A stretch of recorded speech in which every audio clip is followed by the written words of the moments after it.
السلام علیکم ورحمۃ اللہ وبرکاتہ۔ بسم اللہ الرحمن الرحیم۔ ناظرین، میں آپ لوگوں کو ایک واقعہ سناتی ہوں، اور یہ واقعہ اس وقت کا ہے جب ہمارے پیارے نبی کریم صلی اللہ علیہ وسلم اپنی ماں کے پیٹ میں تھے۔ ناظرین، آپ لوگوں کو اگر پیارے نبی کریم صلی اللہ علیہ وسلم سے سچی محبت ہے تو اس ویڈیو کو لائک اور سبسکرائب ضرور کیجیے گا۔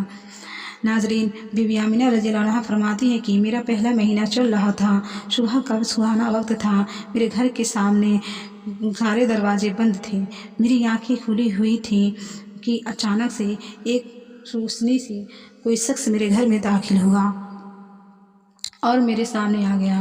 یہ دیکھ کر میں بہت گھبرائی اور میں نے پوچھا، آپ کون ہیں اور کیوں آئے ہیں؟ اس شخص نے فرمایا کہ اے آمنہ، اللہ نے مجھے خوشخبری دینے کے لیے بھیجا ہے، آپ کو مبارک ہو، آپ کے پیٹ میں جو بچہ پل رہا ہے وہ اگلوں کا بھی سردار ہے اور پچھلوں کا بھی سردار ہوگا۔ یہ سن کر بی بی آمنہ بولی، لیکن آپ کون ہیں؟ تو اس شخص نے فرمایا کہ میرا نام آدم ہے، اللہ نے مجھ سے کہا ہے کہ جا کر یہ خوشخبری آمنہ کو سنا دو۔ السلام علیکم ورحمۃ اللہ۔